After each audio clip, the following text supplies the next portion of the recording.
성경에서 가장 많이 알려지고 또 믿지 아니하는 사람들에게도 친근한 스토리, 구약의 어떤 사건이 무엇인가라고 묻는다면 아마 노아의 홍수 그리고 홍해가 갈라진 이 두 사건일 것입니다. 이 두 사건의 공통점이 뭐냐 그랬더니 일부의 어떤 친구가 둘 다 홍자 돌림의 사건이라고 하는데 유학을 온 친구가 그런 얘기하는 거 듣고 심히 걱정이 되긴 했습니다. 이 두 사건의 공통점은 이 두 가지가 모두 창조와 구원과 관련이 있다는 사실이고요. 그 다음에 이 두 가지가 흥미롭게도 둘 다 물과 관련이 있는 사건입니다. 노아의 홍수 사건은 죄 지은 인류를 하나님이 홍수로 심판하신 사건이죠. 그런데 이 노아의 홍수 사건을 우리가 바로 이해하기 위해서는 창세기의 첫 부분, 천지 창조로 돌아가야 할 필요가 있습니다. 이 노아 홍수 사건은 단순히 죄 지은 사람을 하나님께서 홍수로 쓸어버리셨다라는 그런 단선적인 데의 의미가 있지 않습니다. 그것보다 더 중요하고 깊은 신학적인 의미가 이 노아의 사건 속에는 들어있습니다. 노아 홍수 사건에서 성경이 이야기하는 가장 중요한 핵심은 홍수 그 자체가 아니고 홍수 사건을 통해서 하나님께서 말씀하시고자 하는 어떠한 하나님의 핵심 메시지이죠. 그것은 이 홍수 이후에 새롭게 시작되어지는 새로운 백성의 시작입니다. 언약의 백성의 시작. 하나님께서 창조하셨던 이 인류가 타락하게 되면서 하나님께서 이 언약의 백성이라는 새로운 인류를 노아의 홍수 사건을 통해서 탄생시킵니다. 그리고 그들을 통해서 하나님의 뜻을 이 땅에 이루어 가기를 원하신다 하는 것이 이 노아 홍수 사건의 메시지의 핵심이 되어집니다. 오늘의 설교를 오늘은 좀 결론부터 이야기를 해본다면 하나님의 백성은 하나님의 뜻을 이 땅에 이루어가는 사람들입니다. 그래서 우리가 하나님 백성이죠. 이 땅에 하나님의 나라가 이루어지도록 함에 있어서 누가 그 일을 하는가? 하나님 혼자 하시는 것이 아니고 하나님은 우리를 불러서 우리로 하여금 하나님의 에이전트, 대행자가 되게 하십니다. 그래서 우리 모두는 노아의 후손들이고 하나님의 뜻을 우리가 사는 이 세상에 이루어 나아가는 사명을 위해 부름받은 사명자들이다라는 것이 성경이 오늘 우리에게 말씀하고 있는 메시지입니다. 자, 그러면 우리가 그 하나님의 나라와 뜻을 이 땅에 이루어 나가는 그 일을 바르게 감당하려면 하나님께서 성경을 통해서 우리에게 말씀하시고자 하는 핵심 메시지를 귀 기울여서 바르게 들어야 할 필요가 있고 바르게 분별할 필요가 있습니다. 그러려면 성경의 메시지를 바르게 해석해야 합니다. 그런 면에서 우리가 창세기를 보아나갈 때, 특별히 창세기의 천지창조 부분을 보아나갈 때에 그 기사에서 우리가 염두에 두며 그 부분을 읽어야 할 점이 있습니다. 그것은 그 천지창조의 기술 안에 들어있는 많은 내용들은 단순히 역사적이거나 과학적인 상황을 말하고 있는 것이 아니라 그것은 영적인 메시지를 담고 있는 신학적인 스테이트먼트이다 하는 것입니다. 많은 사람들이 성경에 나오는 이 창조의 이야기의 세부적인 부분을 가지고 무리한 과학적인 설명을 시도하려고 노력을 합니다. 그러다 보니까 성경이 우리에게 말씀하시고자 하는 핵심 메시지에서 좀 벗어나는 그런 경우들이 종종 있습니다. 성경은 과학 교과서가 아닙니다.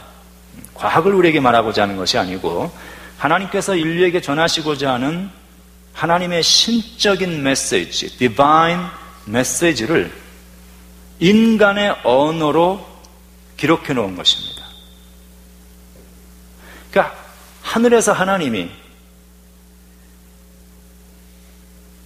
디바인 메시지를 우리에게 주셨는데 이것이 mundane, earthly, human world로 우리에게 전해지는 거야. 하나님의 신비한 초월적 뜻이 인간에게 인간의 언어로 전해졌습니다. 그러니까 우리는 이 인간의 언어를 보면서 하나님의 뜻을 찾는데 하나님의 뜻이 인간의 언어로 전해지다 보니까 거기는 갭이 있습니다. 아무래도. 그러니까 우리가 이것을 인간의 언어로 기록되어 있는 것을 대단히 제한적이죠. 하나님의 신령하고 크고 우주보다도 넓은 하나님의 그 신비하고 오묘한 뜻을 제한된 인간의 언어로 기록을 해놓았으니 이 안에 담겨 있는 것이 얼마나 제한적이겠어요. 근데 이것을 문자적으로만 우리가 보아나가면 하나님의 뜻을 바르게 발견하기는 어렵다는 것입니다. 우리가 성경에 기록되어 있는 인간의 언어로 기록되어지는 하나님의 말씀을 통해서 깊이 찾아 올라가 거슬러 올라가야 할 것은 하나님의 원래의 뜻이 무엇인가 하는 것을 찾을 수 있어야 한다는 것입니다. 그래서 오늘 우리가 읽은 노아에게 주신 이 무지개 언약 안에 들어있는 이 영적 의미 역시 이거 단순한 문자적인 해석으로만 읽으면 큰 의미를 별로 찾을 수가 없습니다. 오늘 우리가 읽은 9장 8절부터 17절에 있는 짧은 이 본문은 성경이라는 큰 픽처 속에서, 큰 숲 속에서 우리가 이 나무를 볼 수 있어야 제대로 오늘의 본문을 해석을 할 수가 있겠습니다. 오늘은 설교는 조금 정신을 차리고 여러분들이 귀를 기울여서 좀 들어보셔야 할 필요가 있습니다. 창세기에 나오는 하나님의 창조의 사건을 잠시 이야기를 하고자 합니다. 창세기에 나오는 하나님 창조의 사건이 무엇이냐라고 이야기한다면 그것은 원시 바다에 잠겨 있었던 땅을 들어올리는, 건져내는 사건입니다. 이게 하나님의 창조의 사건입니다. 땅을 건져냈다, 물속에서.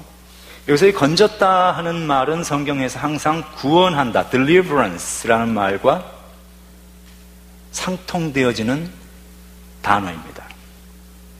예수께서 십자가에 높이 들리셨죠? 예수께서 십자가에 높이 들리신 lift, 그 사건은 예수님께서 십자가에 들리신 사건을 통해서 deliverance, 우리에게 구원을 가져다 주신 사건이 됩니다. 그 성경에서 건졌다, 들림받았다, 구원받았다 같은 단어입니다. 모세라는 이름은 물에서 건졌다라는 뜻을 갖습니다. 유대인 역사관 요세푸스는 모세라는 이름이 물이라는 히브리 말과 건졌다는 히브리 말이 합쳐진 합성어가 모세라는 이름이라고 설명을 하고 있습니다. 자, 어쨌든 이 물에서 건져냈다 하는 이 말은 구원받았다 하는 의미입니다.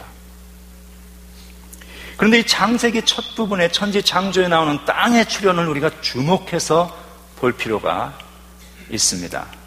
그것은 땅의 출현은 물속에, 원시바다의 깊은 물속에 잠겨있던 땅이 물속에서 건져냄을 받는, 지금 건져낸단 말이 구원받는단 말이라고 했죠. 건져냄을, 물속에서 구원받는 사건이 땅의 출현입니다. 창세기 1장 2절을 보면 이 말씀이 이렇게 나옵니다.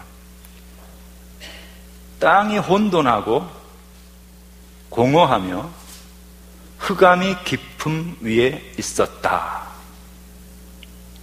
그리고 그때의 하나님의 영은 수면 위에 운행하셨다. 자, 이 본문 말씀 하나만 보아도 이 말씀이 지금 천지 창조의 과정을 과학적으로 또는 물리학적으로 설명하고 있는 말씀이 전혀 아니라는 것을 알 수가 있죠. 이 말씀 바로 직전에는 창세기 1장 1절입니다. 태초에 하나님이 천지를 창조하셨다라는 이 말씀 직후에 바로 지금 이 말씀이 나와요. 그리고 아직까지 3절에 가기까지 아직 천지 창조가 시작이 되지 않고 있는 상황입니다. 그런데 천지 창조의 시작 전에 이미 여기 지금 2절에 무엇이 등장하는 거면 땅이 등장하고 어두움이 어두움이라는 것은 빛이 있어야 어두움이라는 상대적인 개념이죠. 근데 빛은 아직 창조가 안 됐습니다. 근데 빛이 등장하고 수면이라는 말이 나오죠. 물이 등장합니다. 이것이 어디서 왔는가? 이거 과학적으로 물리학적으로 얘기하려고 하면 이건 전혀 해석이 안 됩니다. 다시 말하면 이 부분은 물리학적인 측면에서 천지 창조의 과정을 설명하고 있는 성경 그것을 말하고자 하는 책이 아닙니다. 하나님께서 창조의 역사를 통해서 우리에게 전하시고자 하는 어떤 하나님의 분명한 신학적이고 영적인 메시지가 이 안에 들어있는 거예요. 하나님은 우리에게 그것을 전달하시고자 하는 것이죠. 좀 더 쉽게 말하면 하나님은 성경을 통해서 우리와 하나님과의 관계가 어떤 관계인가 하는 것을 정립하기를 원하십니다. 그리고 하나님과 우리와의 정립되어진 그 관계를 인하여서 그 다음에 우리가 이웃을 대하여 어떻게 살아가야 하는가라는 것을 말씀합니다.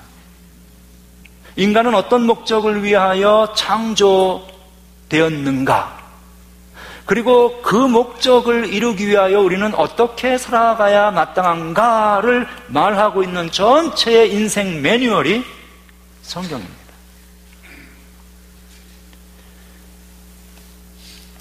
자, 그러면 지금 여러분이 스크린에 보고 계시는 이 창세기 1장 2절 말씀, 이것은 지금 어떤 상황을 묘사하고 있는가 하면 물이 가득한 상황을 지금 묘사하고 있습니다. 땅을 완전히 뒤덮고 있는 원시 바다의 수면 위에 하나님의 신이, 여기 보면 하나님의 영이죠. 하나님의 영이 루아라는 말은 성령 또는 바람, 호흡 이런 말로 다 interchangeably 사용될 수 있습니다. 같이 쓰여질 수 있습니다. 그러니까 하나님이 수면 위에 운행하셨다는 얘기는 하나님의 윈드가, 하나님의 바람이 격렬하게 물을 몰아붙이고 있는 어떤 장면을 지금 보여주고 있는 거예요. 마치 영화의 한 장면이라면 그냥 가득 차 있어 출렁이는 그 바다에 엄청난 바람이 몰아치고 있는 그러한 장면이 지금 창세기 1장 2절의 모습입니다. 자, 하나님의 성령에 의하여, 바람에 의하여 물이 한 곳으로 모이게 되는데, 지금 여기 이 창세기 1장 2절만 보면 여기 땅이 어디 있었는가, 어디에 땅이 위치해 있었는가, 분명히 땅이 있다고는 되어 있어요 지금. 근데 땅이 어디에 있었는가를 정확히 알 수가 없는데 9절 말씀에 가면 그 땅이 어디에 있었는가 하는 것이 암시가 되고 있습니다. 하나님이 이르시되 천하의 물이 한 곳으로 모이고, 그 다음에 뭐라 하세요? 묻이 드러나라 하시니 그대로 되었다. 땅이 어디에 있었다는 이야기가 되는가 하면 물속에 잠겨 있었다는 얘기예요. Again, 이건 지금 과학적인 설명을 하고 있는 것이 아닙니다. 신학적인 스테이트먼트입니다. 영적인 메시지라는 거예요. 땅이 물속에 잠겨 있었는데 하나님의 바람 성령에 의하여서 원시 바다의 물이 한 곳으로 쫙 밀려가고 몰려가는 상황입니다. 그리고 그 아래에 잠겨있던 물이 옆으로 밀려감으로 말미암아 그 아래에 잠겨있던 땅이 드러나고 있는 상황을 1장 9절은 지금 보여주고 있습니다. 땅과 물이 분리가 되어서 물은 물의 자리에 땅은 땅의 자리에 있을 때 거기에는 샬롬, 피스가 있습니다. 그런데 물과 땅이 뒤엉켜서 땅이 물속에 가득 잠겨 있는 상황에서는 이 땅 위에 어떤 피조물도 살아갈 수 없는 혼돈의 케이어틱한 케이아스의 상태입니다. 그래서 성경은 바로 그러한 이유 때문에 땅이 물속에 잠겨 있는 거예요. 원시 바다 속에. 땅이 공허하다고 말을 합니다. 땅이 혼돈하다고 말합니다. 물과 뒤엉켜 있는 상태. 땅이 공허합니다. 땅에 무언가를 채울 수 있는 충만함이 아무것도 없이 아무것도 살 수 없는 상태라는 이야기죠. 깊은 바닷속에 깊이 잠겨 있으니 흑암이 깊음 위에 있습니다. 자, 여기서 이 땅이 공허하다, 비어있다라고 말하는데 성경에서 공허하다는 말의 반대는 충만함입니다. 그래서 후에 이 공허한 땅이 물속에 있었으니까 공허한 상태인데 나왔어요. 바닷물이 물러가고 땅이 육지가 드러났습니다. 여전히 공허합니다. 아무것도 없죠. 뭐가 살 수 없었으니까. 그런데 그 공허한 땅에 하나님께서 사람을 만드시고 온갖 동물과 생물을 만드신 후에 하시는 말씀이 인간에게 축복하신 첫 번째 말씀이 생육하라, 번성하라, 땅에 충만하라고 말씀을 하십니다. 그게 단순히 하나님께서 이것은 인구 증가를 해라는 그런 이야기가 아니에요. 이게 대단히 신학적인 이야기예요. 공허한 땅, 아무것도 사람 살 수 없는, 생명체가 존재할 수 없는 그런 죽음의 공허한 현장에 하나님의 말씀이 임하고 하나님이 그곳에 사람을 심어 놓으시고 그 사람에게 명령하시고 축복하시기를 생육하고 번성하며 땅에 충만하라. 이 세상을 사람 살 만한 세상으로 만들어 가라는 말씀이에요.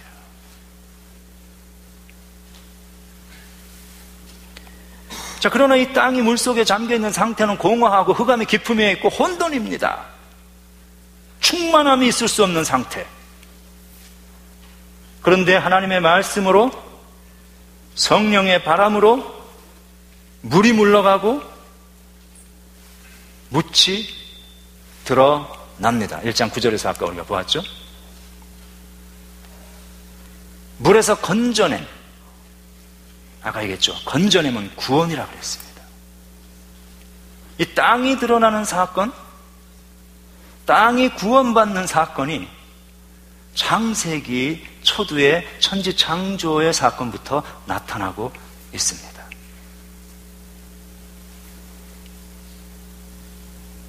이 창조와 구원의 역사가 하나로 나타나고 있는 이 사건, 그때에 비로소 물과 묻이 엉켜있는 혼돈의 상황에서 혼돈이 사라진 그런 땅이 구원받는 그런 사건 속에 무슨 일이 일어나는가? 그 후에 하나님께서 그 땅을 축복하시고 그 땅에 생명체를 만드시고 그 땅에 온갖 하나님의 축복으로 충만하게 그것이 채워지는 것을 우리는 창세기에서 발견을 하게 됩니다. 이 성경이 말하는 천지 창조의 사건은 단순한 창조의 사건이 아니라 구원의 사건을 하나님은 말씀하고 있어요. 성경은 창세기 벽두에부터 단순히 세상을 하나님 만드셨다는 창조의 이야기만을 하는 것이 아니라 그 창조 속에 동시에 나타나고 있는 구원의 사건이 함께 들어있다는 것입니다. 하나님의 역사가 임하면 혼돈이 사라집니다. 그리고 그 땅 위에는 하나님의 생명이 충만하게 채워지게 됩니다. 하나님의 백성이 나타나면 똑같은 거예요. 하나님이 나타나시니까 충만함이 있는 것처럼 그 하나님의 대행자인 하나님의 백성이 이 땅에 살게 되면 그 하나님의 백성을 인하여서 혼돈의 세상이 사라지고 하나님의 생명이 가득해지는 충만함이 우리들을 통해서 나타나는 것이라고 성경은 말씀하고 있습니다. 이것을 신학적인 용어로는 이런 변화, 혼돈에서 하나님의 생명의 충만함으로 땅이 변하는 현상, 이것을 신약적인 용어로는 하나님의 나라가 이 땅에 임한다 하는 말입니다. 우리는 하나님의 나라를 이 땅 위에, 우리가 살고 있는 이 세상에 만들어내는 하나님의 대행자로 부름받은 사람들입니다. 여러분, 거룩한 자기 정체성과 사명감을 가지고 우리는 살아갈 필요가 있고 그럴 자격이 있는 사람들이에요. 우리가 뛰어나서가 아니라 하나님의 은혜로 우리가 그 사역에 투입된 사람들이라는 것이죠. 우리가 있어서 세상에 눈물 흘리고 세상의 흑암과 공허함 속에서 고통받고 있는 그들에게 사람답게 살 수 있는 길을 제시해주고 그런 환경이 되어갈 수 있도록 우리가 각자의 삶의 처소에서, 직장에서 내가 하는 일들을 통하여서 그렇게 살아가야 되는 거예요. 우리의 그런 한 사람 한 사람의 작은 노력들이 합쳐져서 이 세상 사람 살만한 세상으로, 하나님의 나라로 조금씩 바뀌어 가는 것이죠.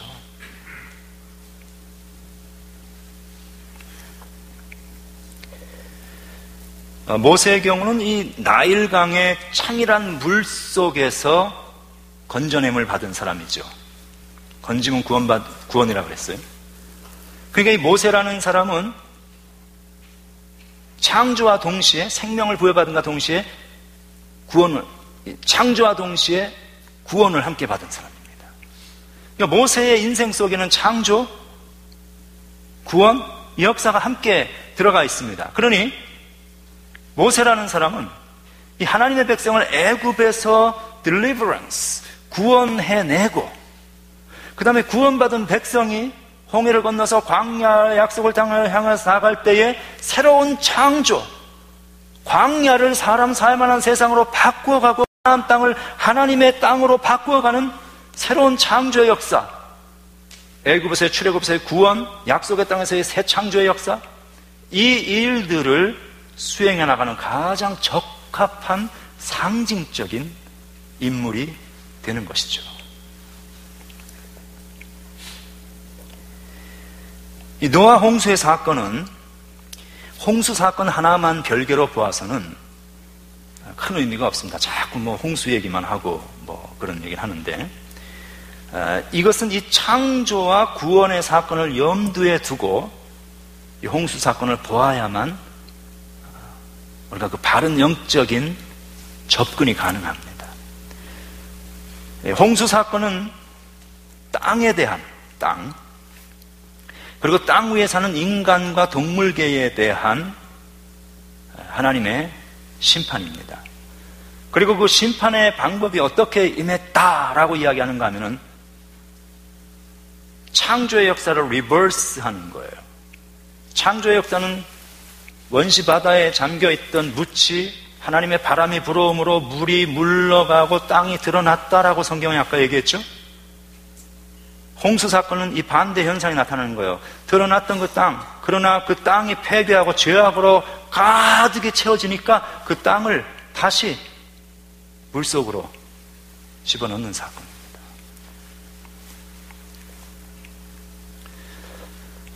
노아 홍수 사건의 원인을 제공하는 문제가 창세기 6장에 보면 나옵니다. 거기에는 이 땅이 패역했다, 땅에 있는 모든 존재가 악했다라는 말이 계속 나오고, 이 땅에 대한 하나님의 거룩한 진노와 분노가 계속적으로 표현되고 있습니다. 창세기 6장을 집에 가셔서 나중에 읽어보십시오. 그래서 창세기 6장 11절을 보면 그것이 아주 극대화되어서 나타나고 있는 표현이 나옵니다. 그때 온 땅이, 그러니까 온 땅이 하나님 앞에 부패하였고 포악함이 땅에 가득하였다. 이 땅이라는 것은 나중에 좀 더 이야기를 할 기회가 분명히 앞으로 있을 것입니다만, 하나님은 이 땅에 대한 많은 기대와 많은 축복을 주셨고 많은 기대를 가지고 계셨습니다. 근데 이 땅이 패악했습니다. 성경을 잘 읽어보면 땅이 창조된 직후에 죄악이 땅으로 들어옵니다. 원래 그 땅을 하나님께서 창세기 2장에서는 땅에 충만하라 번성하라 축복하라 해서 하나님께서 만드신 수많은 아름다운 과실과 열매와 모든 에덴 동산, 그 아름다운 것으로 가득했던 그 땅, 찬란한 봄동산처럼 화사하고 아름다운 그 땅에 죄가 들어오면서, 죄라는 바이러스가 들어오니까 이게 다 회색 잿빛으로 죽어가는 거예요. 가시와 엉겅퀴가 나기 시작합니다. 여러분이 무비를, 영화를 만드는 제작자라면 한번 스크린을 처리를 해보는 거예요. 화사하고 아름다운 봄동산, 이것이 죄가 들어오면서 그것이 잿빛으로 말라 비틀어 죽어가면서 가시와 엉겅퀴로 모든 아름다운 꽃과 모든 것들이 다 변하면서 온 세상이 쫙 가시와 엉겅퀴로 채워져가는 그런 끔찍한, 그런 처참한 모습. 이거 하나님께서 이 모습을 보시면서 얼마나 가슴 아프셨을까. 하나님의 최고의 걸작품, 아름다운 그 모든 작품이 가시와 엉겅퀴로 죽음의 잿빛으로 다 변해버린 그 세상. 하나님이 하실 수 있는 일은 이미 그렇게 다 폐역해져 버린, 이미 모든 것이 치유불능의 바이러스에 감염되어 버린 이 온 땅을 원시 바다 아래로 침수시켜버리는, 그걸 외에는 방법이 없었습니다. 참으로 가슴 아프고 슬프게도 이 사실은 하나님께서 창조하셨던 하나님의 창조를 하나님 스스로 무효화, nullify, 무효화시켜버린 아주 특단의 조치였습니다.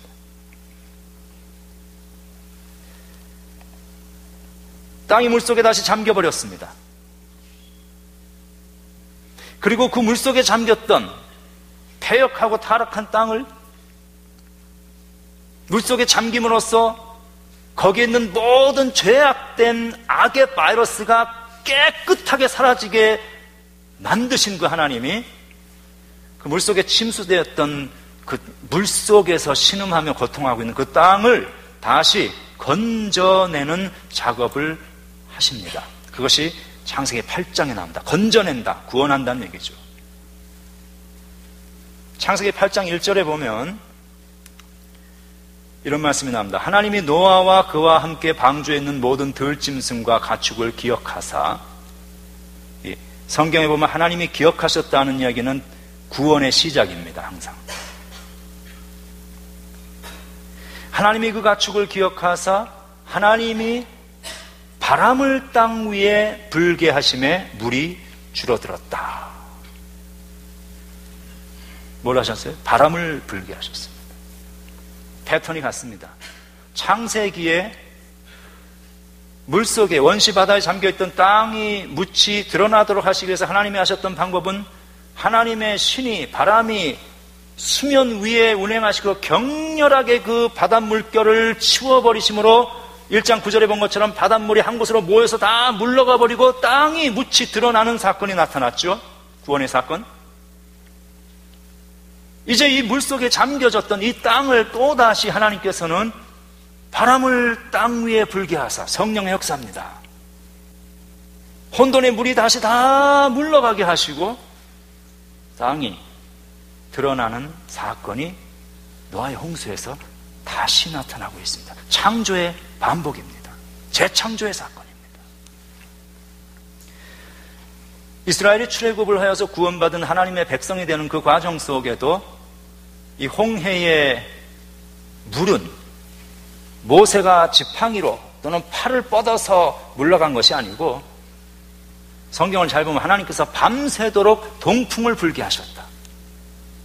밤새 불어온 하나님의 바람으로 말미암아 물이 retrieve, 물러갔다는 거예요. 그리고 마른 땅이 드러났다고 성경은 이야기를 하고 있습니다. 그 땅은 구원의 길이었습니다.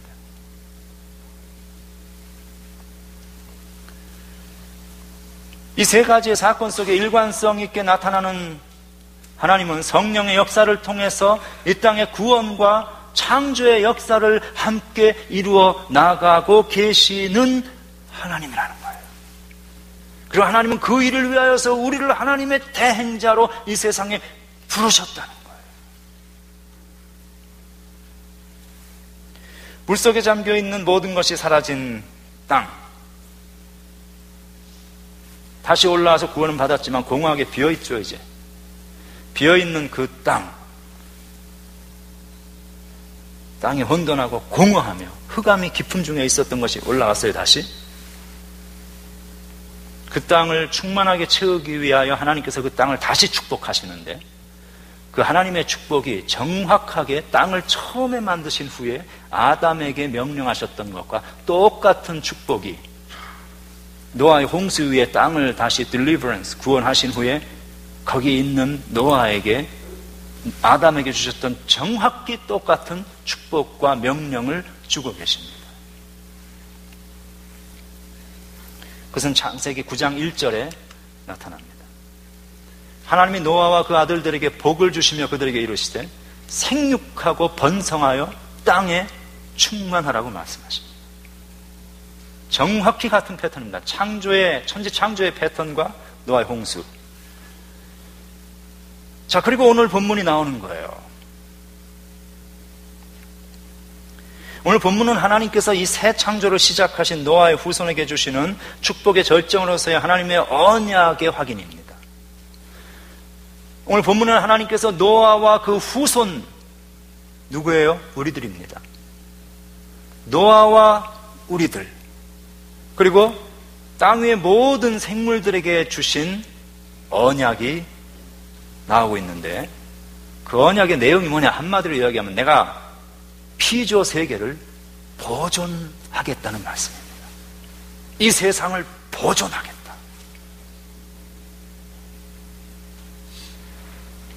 그 언약의 내용은 다시는 물로 세상을 멸망하는 심판은 없을 것이다 라고 하나님께서 말씀하셨는데, 그 말씀을 뒤집으면 이 피조 세계를 보존하시겠다는 것이죠. 그리고 그 언약의 증표로 하나님께서 무지개를 주십니다.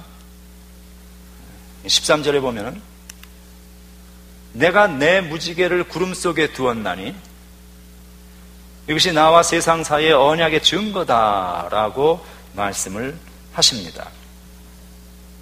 자, 무지개가 언약의 증표로 주어진 이유는 비를 몰고 올 것 같은 구름.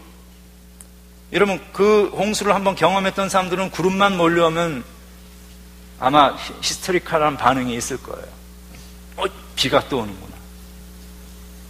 구름은 죽음의 상징, 심판의 상징. 근데 그 구름 속에 하나님께서 무지개를 걸어 놓으시겠다는 거예요. 그리고 그 구름이 온다 할지라도 걸려있는 그 무지개를 보고 두려워하지 말고 하나님의 피조 세계를 보존하겠다는 하나님의 언약의 말씀을 기억하라는 것입니다.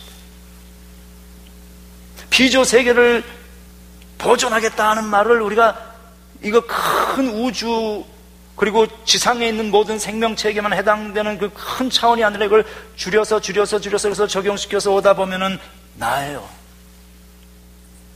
하나님께서는 우리의 삶을 붙들어 주시고 지켜 주시고 함께 하시겠다는 약속이 이 안에는 함께 들어 있습니다. 요즘은 공해가 심해져서 무지개를 보기 힘들지만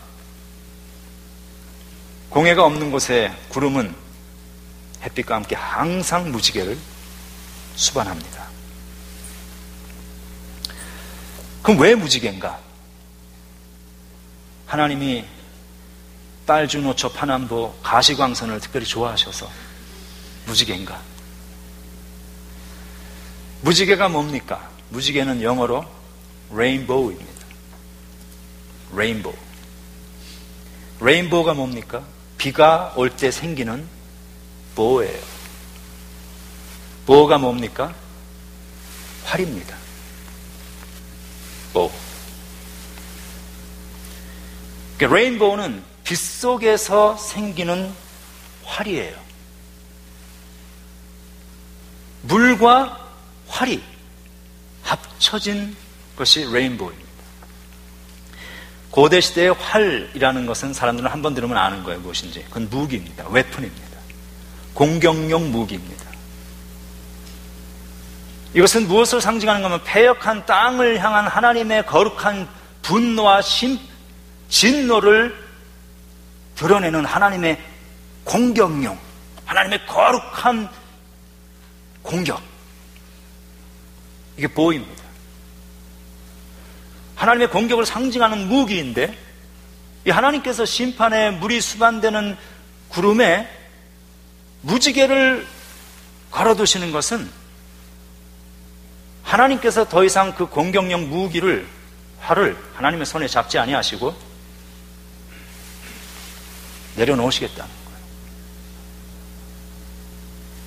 심판의 공격용 무기를 내려놓고 다시는 잡지 아니하시겠다. 물로 세상을 심판하지 않겠다는 증표로 하나님의 무기인 보우를 레인보우로 만들어서 내려놓으시는 평화의 증표입니다. 자, 이 부분 역시 창세기의 창조 기사로 다시 돌아가야 합니다. 연결이 됩니다. 천지 창조라는 것은 아까 우리가 성경 본문에서 보았듯이 원시바다의 물속에서 묻힐 땅을 끌어올리는, 건져 올리는 그런 구원의 역사라고 했습니다. 자, 그 창조의 행위, 구원의 역사를 마치신 하나님이 마지막에 창조의 역사가 있었죠. 그 가장 마지막에 창조의 백성들, 하나님의 언약과 구원의 백성들에게 주신 마지막 언약의 증표가 무엇이었는가 하면 안식일입니다. 안식, peace, 쉼을 주셨어요. 똑같은 패턴입니다. 하나님의 천지 창조 구원의 역사 후에 안식이 주어지는 것처럼 노아의 홍수 이후에 심판은 원시바다와 같은 물속에 잠겼던 땅을 다시 건져냈잖아요. 구원의 사건이죠. 창조의 사건 연결되는 것이라고 그랬습니다. 노아의 홍수 사건은. 이 구원의 사건이자 재창조의 사건인 노아의 홍수를 통하여서 그것을 마무리 짓는 최종 언약으로 하나님께서 다시 무엇을 주시는가 하면은 평화, 레인보우를 통한 이 하나님의 심판을 상징하는 무기인 보호를 더 이상 활을 당기는 하나님의 손에 들고 계시지 않고 그것을 구름 위에 걸어 놓으시고 내려놓고 더 이상 물로 세상을 심판하지 아니할 것이다 하는 평화의 언약의 메시지를 주고 계시는 것이죠. 구름은 비를 수반합니다. 우리 인생에는 항상 구름이 있습니다. 우리 인생엔 비가 옵니다. 우리 인생에 많은 물이 쏟아지면 우리의 삶이 바닷속으로 혼돈의 두려움 속으로 잠겨 들어갑니다. 흑암이 깊음 중에 있고 우리의 삶이 혼돈하고 공허해지는 그런 일들 우리는 경험을 합니다. 그러나 그때에 그 구름이 다시 몰려올 그때에 비가 쏟아질 수 있는 그때에 하나님께서 우리에게 약속해 주신 하나님의 언약을, 무지개를 우리는 기억할 수 있어야 합니다. 우리에게 다가오는 그 구름, 우리 인생의 먹구름, 거기에 수반되는 그 무지개를 우리가 함께 보면서 두려워하지 아니할 수 있는, 그리고 그 언약의 증표 속에 들어있는 하나님의 나를 향하신 오래 참으심과 하나님의 그 관용과 하나님의 긍휼과 인자하심, 이런 것들을 우리는 기억할 수 있어야 합니다. 우리가 그 언약의 증표를 보면서 그 하나님의 신실하심을 기억하는 거예요. 오 신실하신 주 내 아버지여, 봄철과 또 여름, 가을과 겨울, 해와 달, 별들도 다 주의 것. 우리 삶에 주어지는 모든 것들 속에 우리를 떠나지 아니하시고 우리의 삶을 붙들어 주시고 지키시는 하나님의 그 신실하심, 이것을 우리가 기억하고 동시에 하나님께서 우리에게 보여주신 그 신실하심의 이유는 우리를 통하여서 이 땅이 공허하고 혼돈한 세상이 더 이상 되지 아니하고 충만하고 아름다운 세상으로 만들기 위하여 우리를 이곳에 파송하셨다는 그런 확신을 가지고 하나님의 백성답게, 언약의 백성답게, 하나님의 에이전트답게 그렇게 살아가는 것이죠. 더 이상 물로 세상을 멸하지 않겠다는 하나님의 뜻 이면에 담긴 말씀의 이면의 뜻은 창조 세계를 보존하시겠다. 이 세상을 반듯한 세상으로 만드시고 사람 살만한 세상으로 만드시고 조금 더 성서적으로 이야기하면은 하나님의 나라가 이 땅에 만들어지고 세워져 갈 수 있도록 하시겠다 하는 의미가, 하나님의 의지가 그 안에 들어있습니다. 그러니 하나님의 새로운 창조의 사람들 우리들이죠. 하나님의 언약의 백성들 우리들이죠. 우리들이 할 일은 이 땅에 하나님의 나라가 오고 완성되어지는 그날을 소망하면서 내가 사는 내 주변에 하나님의 나라를 자꾸 만들어가는 것입니다.